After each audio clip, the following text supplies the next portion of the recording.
Welcome. I'm Pam Laricchia from livingjoyfully.ca, and today I'm here with Roya Dedeaux. Hi, Roya.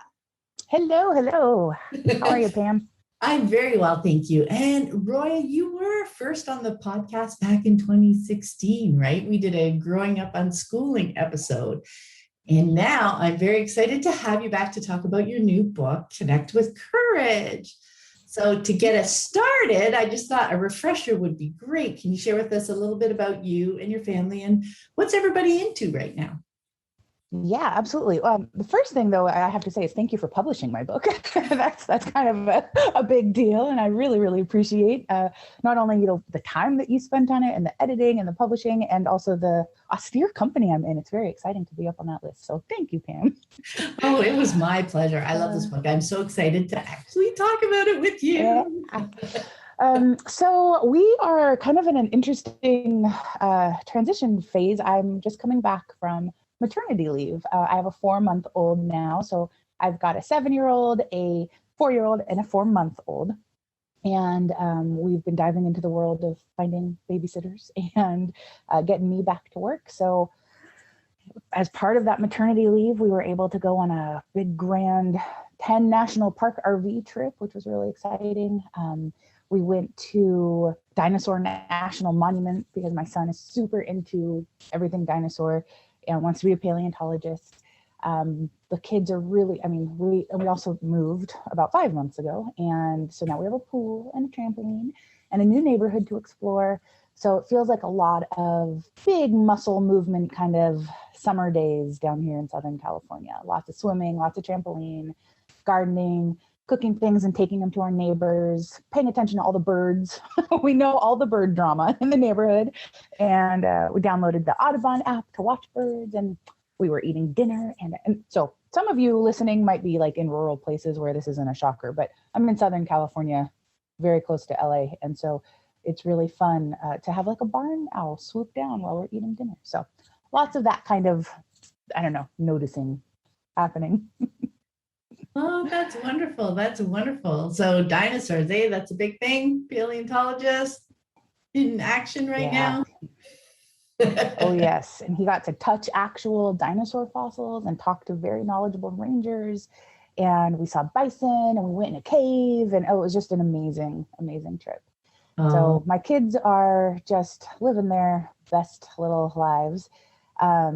And then I am up to my eyebrows in getting back into the world of therapy. And I also make and sell jewelry, and I run online bazaars. So I've been occupied with that in the best way possible. And then, of course, talking about selling the book and making a whole bunch of journals and publishing those on Amazon. Yeah. We'll definitely put links to that stuff in the show notes as well. So let's dive into your book. As I said, I am really thrilled to have been able to publish that. It was so much fun working with you on that, back and forth for what seemed like many months as we both had life things come up. Oh, it was awesome. That's one of the reasons why I do love working with unschooling parents, right? Because we have our priorities, and yet when we have the time, we dive in deep, right? It is a lot of fun. But anyway, I think your book is going to be, or will definitely be very life-changing for a lot of parents. In fact, you don't even specifically talk about unschooling in it, yeah. But why I was so excited to work with it is because so much of deschooling is our work to do, parents' work to do, right? As they're exploring what unschooling is and how to just cultivate that lifestyle, that learning lifestyle in their family. So this book just meshes so well with that whole process. So I wanted to start off with, just a bit about your background and why you want to write this book and why connection between the parent and child is so very important. So I'm the oldest of 3 girls. They're 3 and then 6 years younger than me. And so when I finished up 4th grade in traditional public school, and then I never went back to 5th grade. My parents decided not to send us back. There's lots of, I think, kind of small-ish reasons, but it boils down to they saw that our interest in things and our curiosity was was being stamped out, whether by being forced to learn things we didn't want to learn about, or by honestly other kids were making fun of us and that we wanted to spend all summer reading and, you know, that kind of thing. And so they just didn't send us back to school. So at whatever, I think I never went back to fifth. Roxana never went back to second. And then I don't remember how old. I don't think Rosie ever went to anything other than preschool. But so then my parents and stuttering a lot here. I'm going to take a breath. So then we just did all the things we were interested in, and we didn't have a lack of that. I'm a combination of a deep diver and a dabbler. I dive in completely, totally, all the way into something for like 3 weeks, and then I go on to the next thing. And we were busy. So we were on swim teams and in Shakespeare theater groups, and I was really involved in ceramics, and we did a lot of theater and all these, and we did Girl Scouts and soccer, and, you know, we did a lot of things. And that's just the outside activities, not even just the, like, I was also passionately interested in candle making and crazy quilt sewing and journaling and photography and, you know, all the do at home kind of things.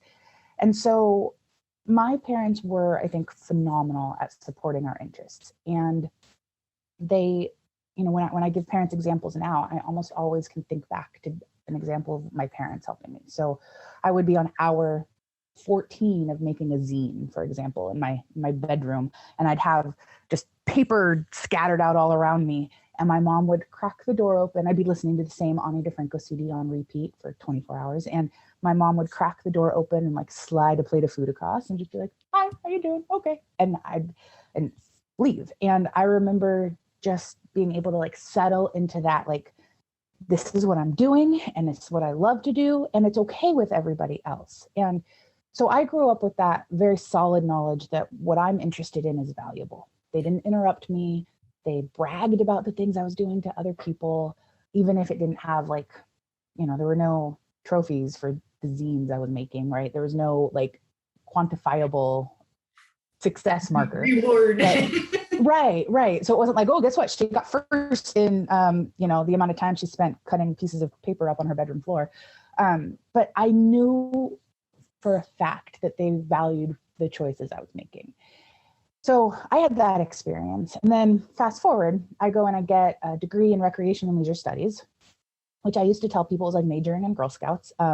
There's the recreational activity side, like event management and outdoor recreation piece, but there's also a philosophy side, the leisure philosophy, why play is important, why free time is important.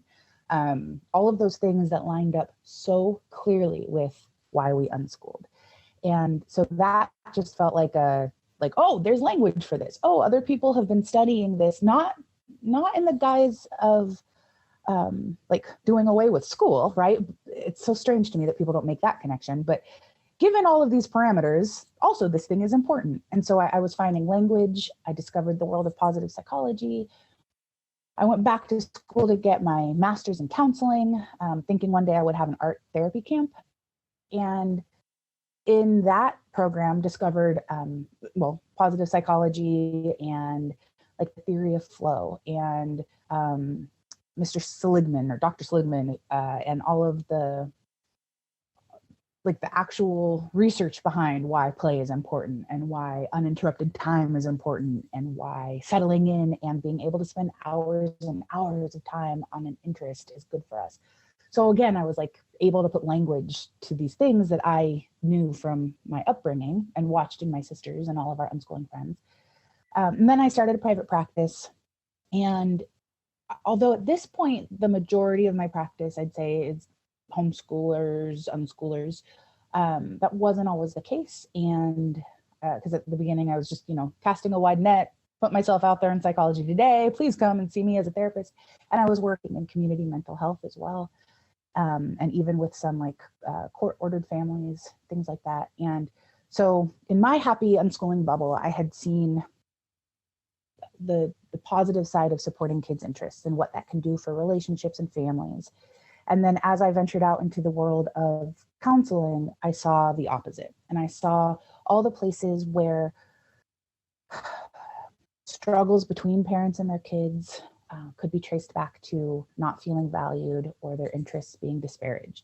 And I saw people with addiction issues who, when we dug deeper, it felt like they never felt a connection to something kind of bigger than themselves. They never felt like they had purpose or drive.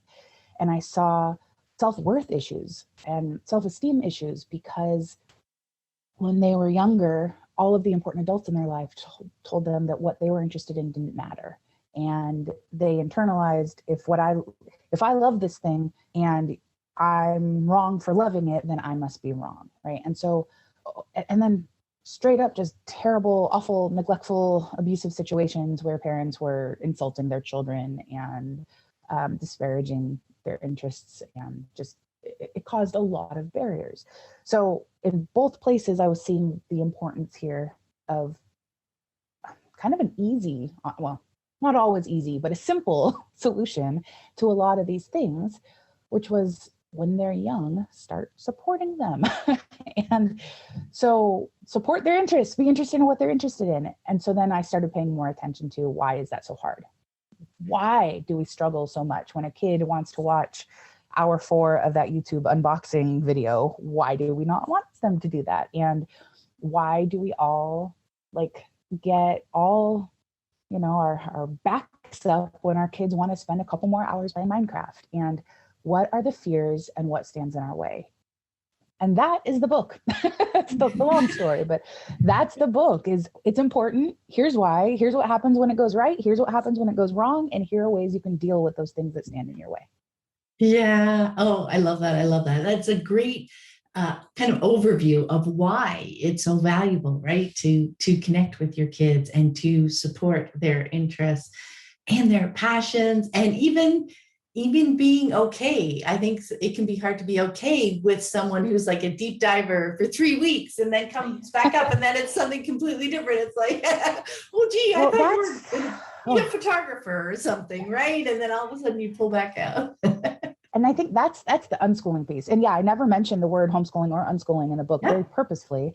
But I think that's the part where unschooling parents have a little bit of a head start, right? Where when you're unschooling, you're paying so close attention to your kids. You're watching those patterns. You're paying attention. Are their eyes lighting up to that? What can I strew in their path, right? Like it's an active engagement thing. And so I think that for a lot of unschoolers, that piece of it, they don't have to start from the paying attention part, right? They start from the implementation piece. The paying attention is knowing, okay, we've seen this tree before. Maybe I'm not going to sign my kid up for an 18-week intensive course, no matter how interested in it they are, because I know that in 3 weeks they're going to stop doing that. And one of the struggles I have is, we paid them money, so I want them to keep going. So let's not put them in that situation to start with, right? So it's that paying attention. Yeah, paying attention to that bigger picture. And as you mentioned, a good, lovely chunk of the book is working through these common barriers that come up for us, right? So what I thought we could do is touch on a couple of those and just dive in with people. So I thought first we could dive into the barrier of, I don't understand why they enjoy it. So the unboxing video example, right? So if whatever it is, if we don't understand why our kid is enjoying the thing, how can we work through that challenge for ourselves? Because it's our challenge, right?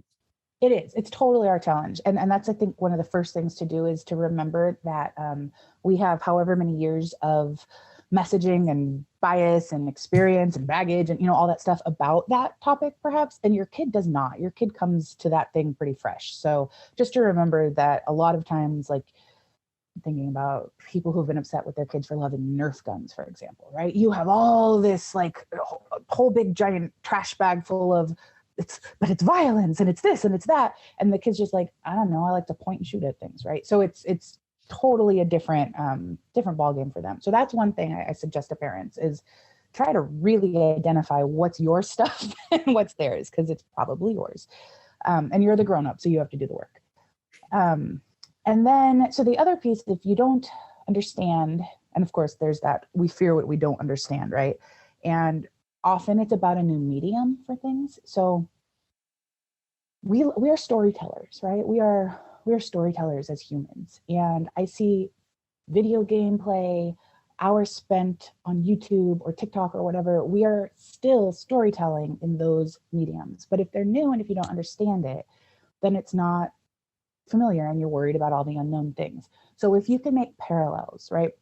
When people say screen time is bad, I require my clients that they go through and say, would I say the same thing of paper time, right? Would I say the same thing of food time or outdoor time or inside time? And so trying to make parallels can sometimes help you just work through some of that strange stigma that comes up in your brain. Get to know the thing, right? If you're like, oh my gosh, all they're doing is they're on TikTok. And I say this because I was up till 2:00 in the morning on TikTok, so that's fresh. But if all they're doing is TikTok, go get on TikTok. Go see what it's about. Go find out. If you have an open relationship with your kid, I bet you could sit down next to them and say like, hey, show me what you're interested in. So asking them what it is about it that they love. Most of the kids I know who have a decent relationship with their parents are just absolutely dying for somebody to sit down and talk to them about the thing that they love to do. I remember when I started at community college, I was 13 and I took a writing class and I came home like, oh my gosh, this person is just going to read all my writing and talk to me about it. It was so exciting. So you can be that person for your kid. Sit down and listen to them talk about why that thing is so interesting to them. And if you don't want to interrupt their time for whatever reason, you can also sit down and just observe. I very often ask parents to watch their kids and challenge them to make a list of 30 possible things that their kid might be getting out of whatever the activity is. And some you might be able to see, and some you might have to go online and research or ask other people what it is. And that in that case, you might be guessing, right? But it'll at least kind of get the juices flowing for you to start thinking of these activities as beneficial. Kids are not always going to get the same thing out of an activity that you think they ought to be getting to. And they're not going to get it in the same way. I was just recording another podcast where I was talking about, I did ceramics for years and years, and I didn't have any interest in glazing. Once I finished throwing the piece, I was done. I didn't care about the finished product. I just wanted my hands in clay. And I very often would even give away, I made hundreds of things, and I'd give them away to other people to glaze and keep because I was done with it. But if someone had forced me to do it like step by step, start to finish, until it was absolutely over, and I had to pay attention to glazing and all that, I probably would have quit ceramics. And it was a huge part of my life, and I got a lot out of it. And so part of it is remembering that they are getting something. I mean, just to be assured of that, they're getting something. If they're choosing to spend their time there, it's valuable in some way. So your job as the parent to look for what that value is, remember that it might be different than what you would get out of it and how you would get it out of it. Talk to them about it. Be a detective, look for clues, and work through your own stuff. Summarize. Yeah, no, detective was what was coming to mind for me. Exactly. Because for me, that was the fun piece. If you can start with understanding, like just know that they're getting something out of it. Just as you said, they're getting something is drawing them to it. Something is keeping them there, and just taking it as my job as a detective, just to be so curious and I wonder what it is. I love your idea of try to come up with 30 things that it could be, because I love that so much, because it can be such a wide range of things for people. Yes. And you know what? We don't even need to literally know what the one answer is, because coming up with 20 or 30 helps you realize that there are so many possibilities. There's something.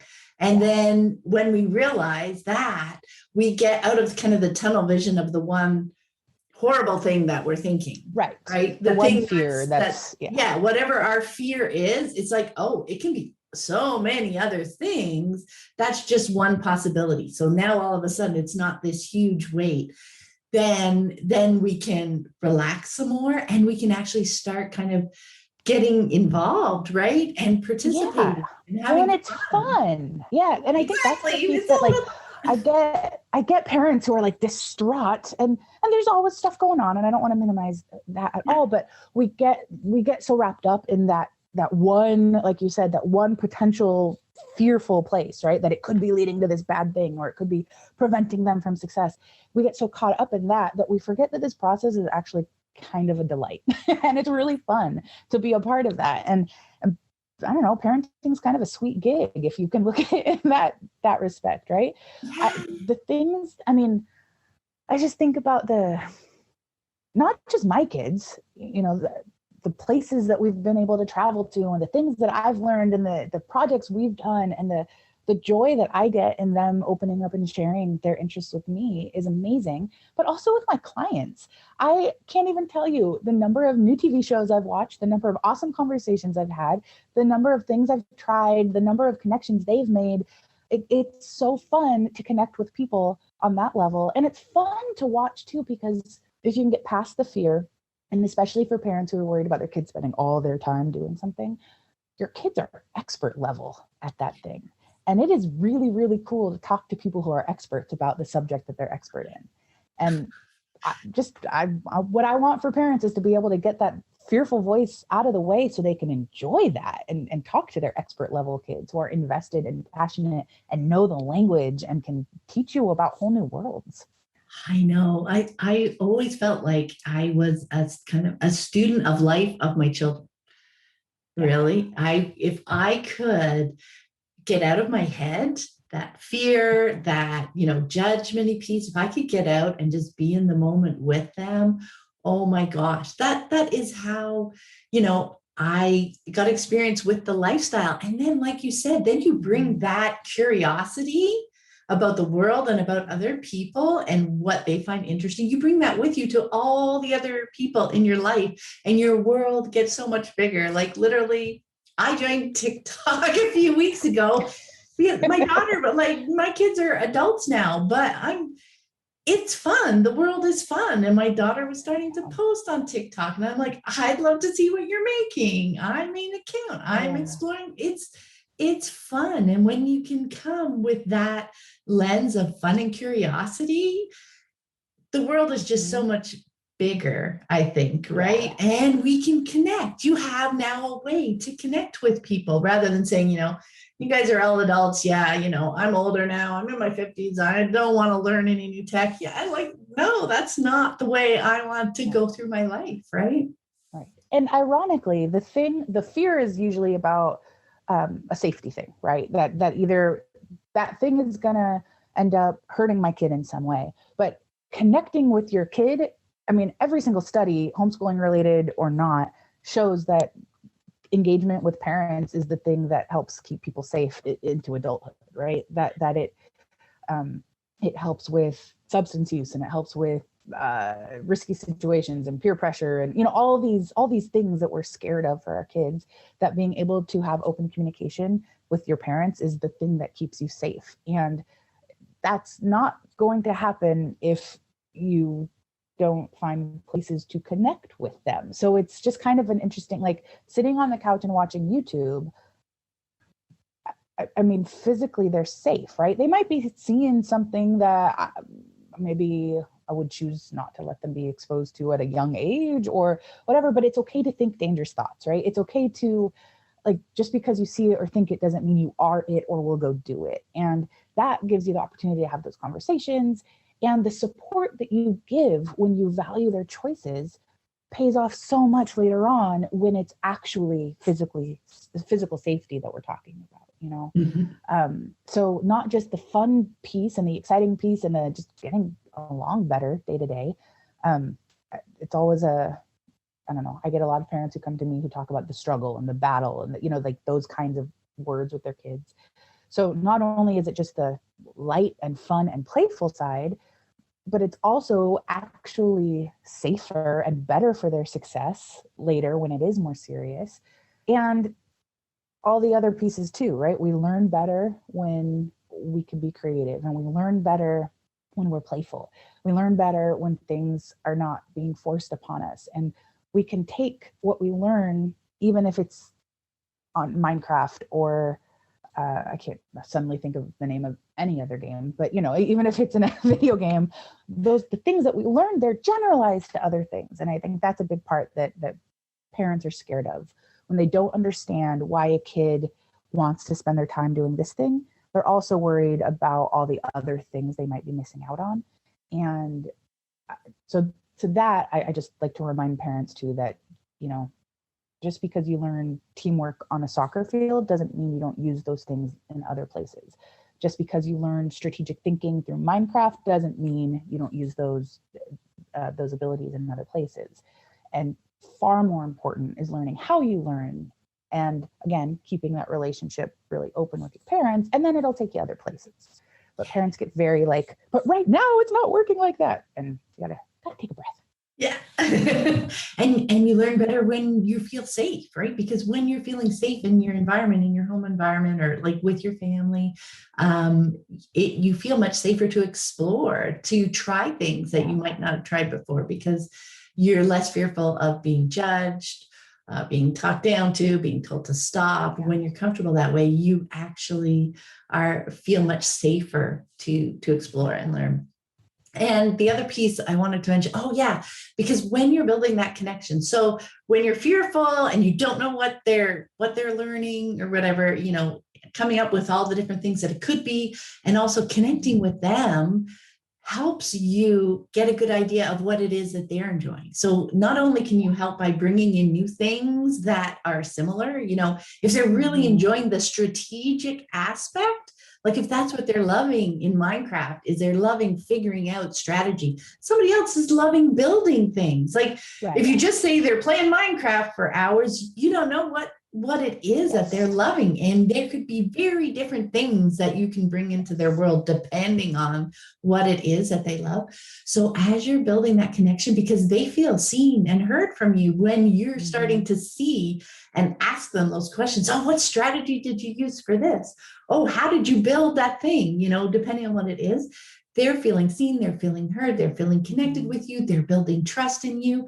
And that is where you can help them when you start coming up on these things, right? That you're fearful about, whether it's time or whatever that safety aspect is for you, or where they're feeling uncomfortable, right? They feel connected with you, and then have those conversations.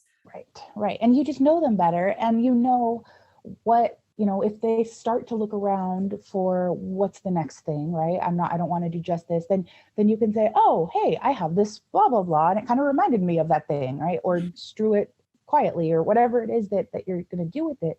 But then, you've got things up to bat that are in line with what it is that they're interested in already. And again, when we look at it from just our perspective, we can miss the mark on that a lot, right? I think my sister was really into baking, and she was doing like a bake around the world thing. And I made some comment about like, oh, you should make cookies for, I don't know, the baby shower I was hosting or something. And she's like, and I'm like, I'll pay you. And she goes, I don't want to decorate anything. That was not at all what she wanted. It was not about decorating. And so for her, it was just a pathway to learning about all these different places around the world.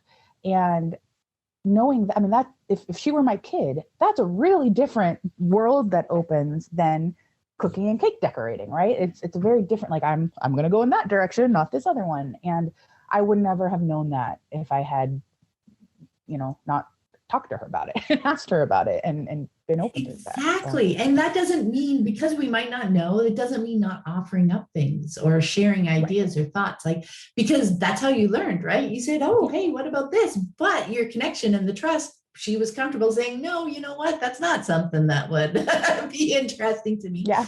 So, that's how we learn more. It's not about stepping back, and just observing and seeing kind of where things go and trying to put the picture together in our heads. It's a dance of all of those things. We also connect, we also, may come. If I think your comments are like always met with a no, or your suggestions are almost always met with a no, it's like, I'm really off base here. I'm going to take a little bit more time to observe, and figure out, because then sometimes it can be our own baggage that we're just not seeing a bigger picture. We're just thinking, or we have like an expectation of where we think it should go. So then we start trying to plant seeds that, pull them in that direction. And so then they're always no. But engaging and just trying to have those conversations just gives us more information, right? Helps us learn about each other better. I think if parents are trying to engage and they're being met with resistance, that's a pretty good sign that in some way, even if it was inadvertent, your kid has been feeling a little judged, or they're feeling protective, right, of their interest and their time in that interest. And so for those parents, I do suggest trying to switch your language around, trying to make objective statements about things and not subjective ones.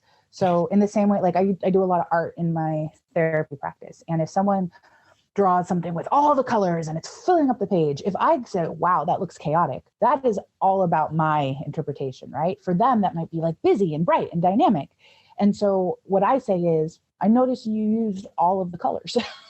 And then they can fill in the gaps about what that means, right? But if I start with the assumption, then that's not about them, that's about me. And so for parents who are being met with resistance, I think it's kind of the same thing, where you can jump in, sit next to them and say something like, now of course I can't think of a thing, but say make an observation as opposed to passing a judgment, even a kind judgment, right?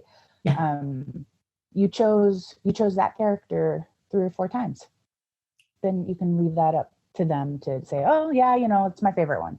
Now you know something, right? And now you have just one more little bit of a bridge.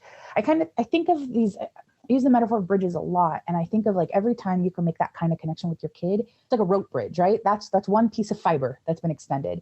And then the more of those fibers you get, they twist together until it's stronger and stronger and stronger. And then you're just running across back and forth together. And you can make those kinds of little fibery bridges out all over the place. What you don't want to do is go through with scissors and cut those connections. So that's, I think, making the observational statement or showing in other ways. It doesn't have to all be talk, right? Mm-hmm. It can be, if you think of those like love languages, show that you support them without making them discuss their thing.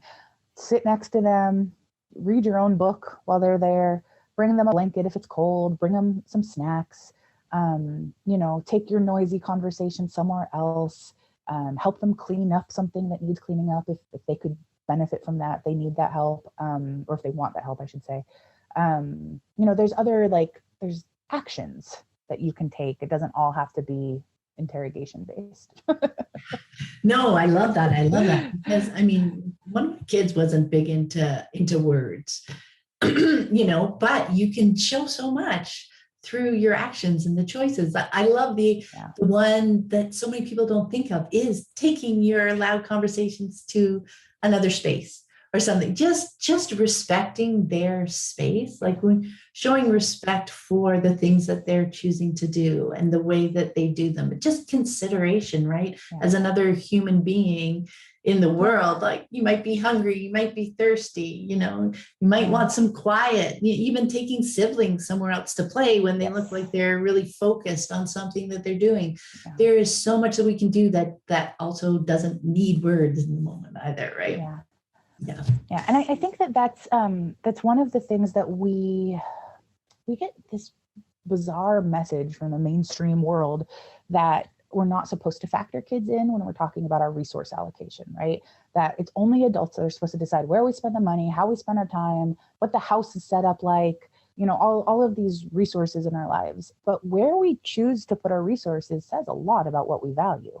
That's really what it is. It's a symbol of our values. And so if you're trying to value your child and their interests and what is important to them, then you've got to take a really good look at where you're spending your resources.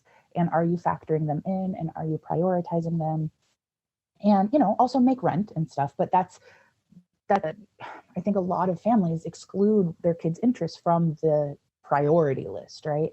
And very often, if we can work through the emotional side of things, then we can find that the logistical pieces of where we're putting our finite resources, we can look at that creatively. We can think about that. And when you get started, this can also be a game, right? When you get started looking at things divergently, you keep going, it snowballs. So your dining room doesn't have to be a dining room, right? Like, and you can look at different ways to use space and different ways to get your kids access to stuff. It does, and just that can be fun.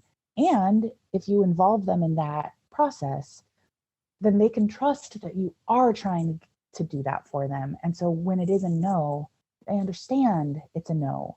And you all can help come up with creative solutions to hopefully find the yes. Yeah, no, I love that. And I just found that so fun when I could open up what felt like so many constraints and not prioritizing their needs, because when you first come to it, it doesn't even occur to you to think about it. But when I dove into unschooling and thought of that, it's like, well, of course. And then it was just so much fun to play with all of a sudden, rooms and what their functions were and how we used our spaces and the things we chose to bring into our lives and the places we chose. Like, they are so capable of being involved in all of those conversations. And like you said, when that trust builds, they really do come to realize. And when things aren't going to work out for now, or we have to wait a little bit or whatever, they understand it's not about them. It's not a judgment about them at all. It's us working together, and something's in the way right now, but we're not going to lose it. When we built that trust, they understand that, it might just be waiting. It might not look exactly the way they envisioned it, all those pieces, but we're all doing our best, right? We just trust that we're all doing our best and working together. Right. Okay. And side bonus, all those things are excellent learning opportunities. So it's a win-win. Again, and they're skills that are lifelong useful for everyone, right? Yep. I mean, we're learning them and figuring them out now, but our kids are just getting that head start. They really can take those things and work with them and play around, and then they're bringing them with them. So, one more barrier I wanted just to dive into.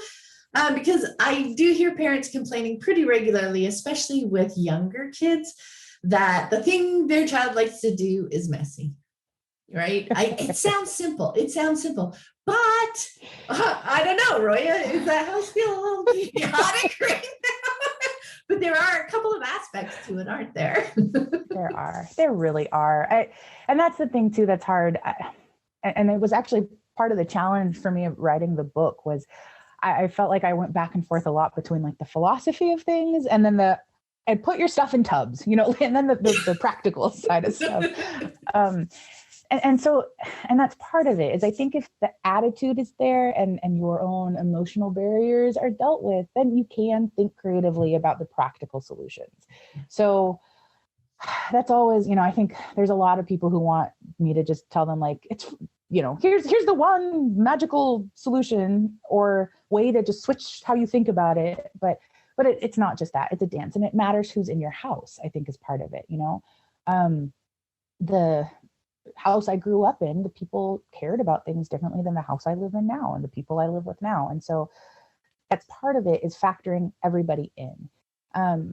There's also, I think it has to, the conversation about the resources and privilege that you have matters too, right? I have to say, it's a lot easier. We moved to a place with a lot more space, and I have a door I can close, and I can leave a whole desk full because I don't want to have to clean up my earring stuff every time. I keep working on it and keep going. And so that was an issue, both logistically, because I had little kids who would get into it, and it's not my husband's favorite thing to have every single surface covered in clay. And so the fact that I have a room now with a door that closes is really helpful. And so I'm incredibly privileged to have that space. However, even in a place where I didn't have that kind of space, there were creative things we could do. I would make sure that I did my clay. I used like big tub lids a lot to work on, so I could pick it up and move it somewhere else or put it high on a shelf or cover it or things like that. So, but again, the desire for harmony in my life was there, which helped come up with those creative solutions. So one big thing, well, I guess what I have to say, it depends on where you're at in your parenting journey too. So glean from this what you will, listeners, because you're all going to be in different places. But one thing is to remember that one person's mess is not another person's mess, right? If you can get down and look at it from the perspective of the kid in question, you might see things differently. Like I think back to doing those zines. You know, someone else might look at that and see all these scraps of trash all over. But I was those scraps of trash were the material I was going to glue back together and use and produce from. So if someone had come in and talked about it as though it were trash, I would have been furious. And if someone had come in and just like swept it all up and cleaned it up, that would have been rough. Also, as I sat and worked, I sorted things. You know, it wasn't just like I knew exactly what I wanted to cut and paste. I was always, it was trial and error and experimentation all over my floor, and it would form something. And so if I had to clean it up every 20 minutes, I would not have been able to make those connections. So it was a magical little world of paper scraps down there. And I'm looking at my desk right now, and it looks a lot like that, but it's now pieces of clay. And I'm working on canes now, and I'm saving all the little scraps because they're going to be turned into something later. And one earring is going to lead to that and that and that. So if someone came in and just swept it all away or made me clean up in between sessions, that would really, really hurt my creative process. So one big thing is it's not just trash. It's not just a mess. There's worlds in there. The other thing is everybody lives where you live, right? Everybody, I think, gets to be a factor in living in a happy, healthy, harmonious, rich, unschooling life. Mess really impacts my husband, for example. I think for him, looking at a cluttered surface is a lot like for me hearing somebody chew. Like it makes you do that little neck twitchy thing. And it's not helpful for our harmonious life for him to come home and have a mess everywhere. And so we've had to do a lot of conversations and a lot of figuring out. And so I know that there are particular surfaces in our house that make a big impact. So I'm trying to make sure that those things at least get swept into tubs and put somewhere else for me to put away. I know that there might be days where it's better to get the kids up and out, so we don't have days where we're making a lot of mess inside, right? There's different things to do. For me, putting everything that a project needs in a tub is really helpful. Like I have probably 100 pairs of scissors in this house because so many different projects need a pair of scissors. I don't have a scissor tub. I have a pair of scissors in every project tub, so that everything can just get stuck back in that tub and pulled back out again. Clear boxes, things with labels, doing stuff on a tarp so you can just pick it all up. I sweep everything, toys, dust, trash. I sweep everything, and then the kids and I go through the pile and pull out the things we don't want to get thrown away. And then we do that, right? There's a lot of that kind of little like brainstormy thing, but our goal as a family is for the kids to have great tactile experiences and for nobody to, want to bite somebody else at the end of the day. So it's a dance, it's a combination, but it's talking about, I don't know, it's valuing everybody, right? And it's talking about how we can do this. And maybe that particularly messy thing doesn't have to happen right this moment. Maybe there's a day that's better for it. Or maybe there's a place, right? We do a lot of we designate a place in the backyard. That's the mud pit. That's the mud pit. And we've just that doesn't have to get cleaned up ever, right? That's the place for it. And now we're good because we have a designated spot. And so just conversations, lots of conversations about how do we all function together and live together.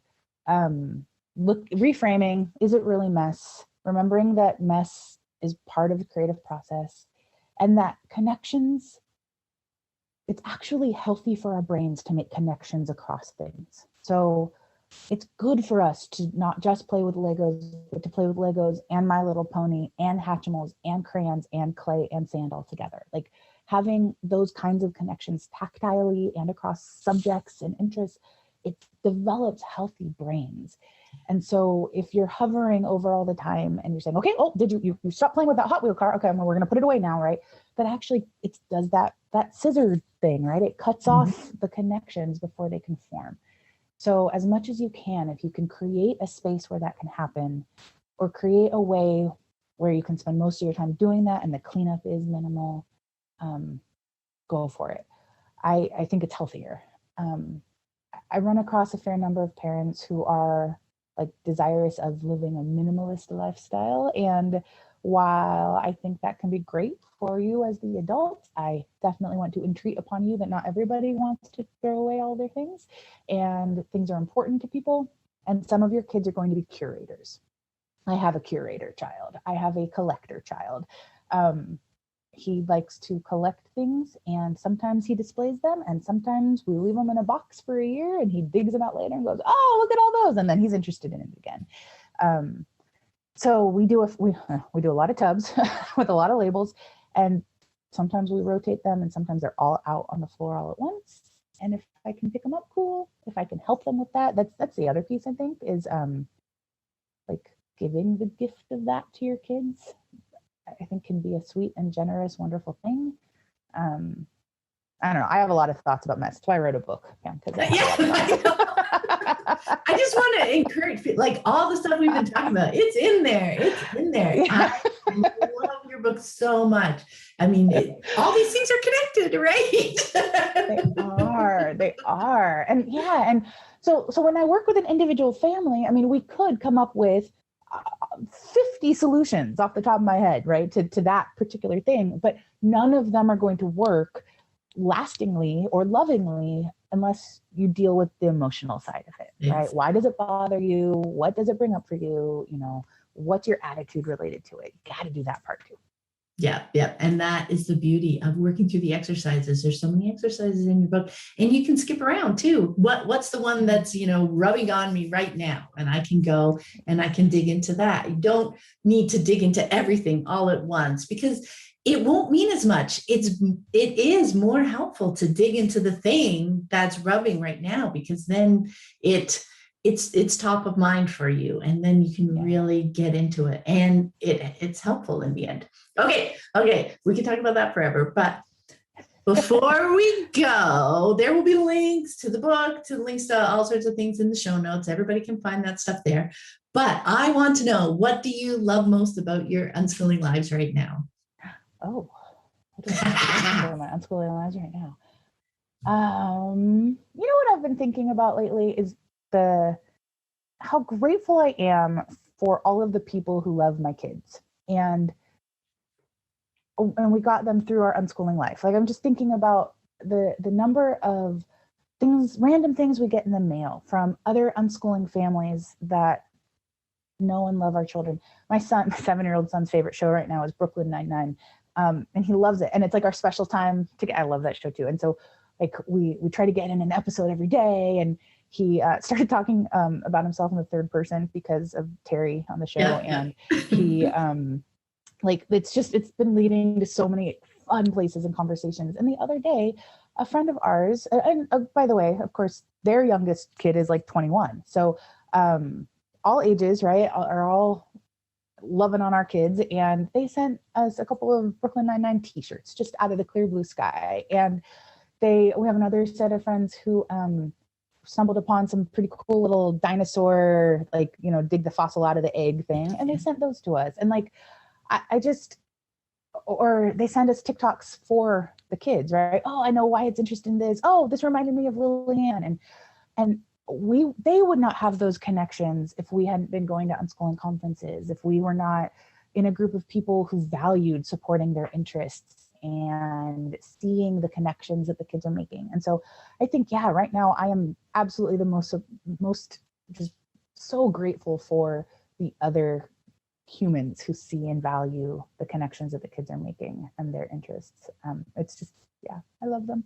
They've been wonderful. That is so beautiful. Yeah, that community, right? Yeah. Especially you've grown up unschooling yourself, unschooling conferences, like the connections that you make with other families who value the same, who value their kids, their connection with their kids, their relationships. And like you said, grown kids, like we still, it doesn't matter, like that relationship, that connection is there for life. It becomes a lifestyle, right? Not something that ends once our kids are 18 and now it's like, oh, off you go. No, that's beautiful. Thank you so much, Roya. It was so much fun to chat with you about your book. I am so excited for people to get that in their hands and just dive in, because that is really the most important thing. Like, when you're choosing unschooling is not just to stop there, that deschooling aspect, that work that we can do so that we can cultivate those strong relationships, those strong connections with our kids, because that is a foundation, isn't it, for our lives moving forward, right? And one of the interesting things for me too is, even though I grew up unschooling, right? Grew up talking about unschooling. My mom spoke and talk about unschooling all the time. But now that I have kids, it's so interesting to me too that at every new age and stage, right, I feel like I have to have some measure of that all over again.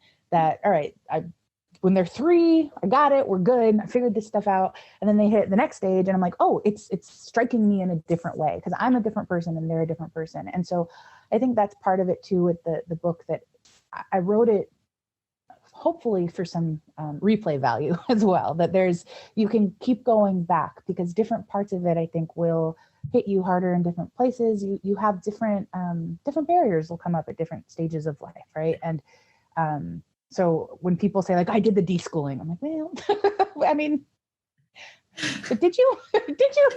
So I think you're that's feeling part really of it too. good right now, but yes.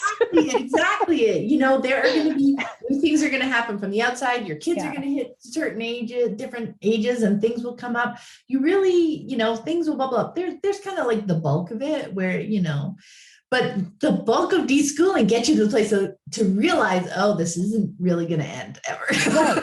Right. And because we're always going to experience it differently too, because it's not like we're static and things are happening with them, right? That we're part of this process as well. And so, the book is geared towards parents of kids of all ages. It's geared towards, you can pick it up and, flip through the barriers and find the one that speaks to you the most. There's, if you buy the book, there's a workbook that you can actually write in it and stuff that you can download and get access to that. And then I've been doing these journals that if you go on my website or on Amazon too, they're just places to write and they're prompts for you to keep exploring and keep exploring. And then I also have my practice. So again, if anybody is finding that they need some extra one-on-one time, I'm here. So absolutely. That's wonderful. We will have links to all that too. Thank you so much, Roya. Have a wonderful day. Thank you, Pam. I appreciate you and the work that you do so much. Oh, thank you. Talk to you soon. Bye. Bye.